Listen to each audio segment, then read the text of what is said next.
জাতিসংঘ সাধারণ পরিষদের ৮০তম অধিবেশনের বিতর্ক পর্বে ভাষণ দিয়েছেন মার্কিন প্রেসিডেন্ট ডোনাল্ড ট্রাম্প। তিনি তার ভাষণে জাতিসংঘের প্রতি তীব্র সমালোচনা করেন এবং দাবি করেন যে শান্তি প্রতিষ্ঠায় জাতিসংঘ অকার্যকর হয়ে পড়েছে। স্থানীয় সময় মঙ্গলবার বিভিন্ন দেশের রাষ্ট্র ও সরকার প্রধানদের অংশগ্রহণে শুরু হয় এই বিতর্ক পর্ব। এর শুরুতে জাতিসংঘ মহাসচিব আন্তোনিও গুতারেস ও ব্রাজিলের প্রেসিডেন্ট লুলা দা সিলভা বক্তব্য রাখেন।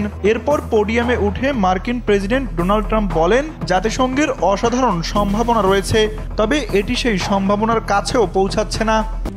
RICL TMX, যুগের পর যুগ স্থাপনা থাকে মজবুত। ট্রাম্প তার বক্তব্যে বিশ্বের বিভিন্ন সংঘাত থামানোর জন্য নিজের অবদান তুলে ধরেন। তিনি দাবি করেন, আমি ৭টি যুদ্ধ থামিয়েছি।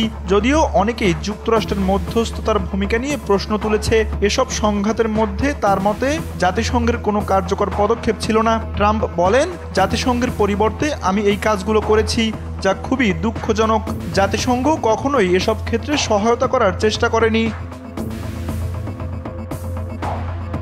ট্রাম্প আরও বলেন, জাতিসংঘের অকার্যকরতার জন্য বিশ্বের শান্তি প্রতিষ্ঠায় গুরুত্বপূর্ণ ভূমিকা রাখতে আমি নিজেই পদক্ষেপ নিয়েছি এবং এর জন্য নোবেল শান্তি পুরস্কারের যোগ্য।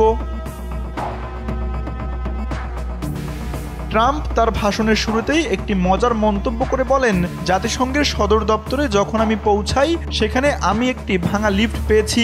আরও বাজে হলো, যখন আমি ভাষণ দিতে শুরু করি তখন টেলিপ্রম্পটারও অকার্যকর হয়ে গিয়েছিল। এরপর তিনি বলেন, এটি যেন ছিল জাতিসংঘ থেকে পাওয়া দুটি জিনিস, একটি খারাপ এসকেলেটর এবং একটি খারাপ টেলিপ্রম্পটার। তানভীর আহমেদ, NPB।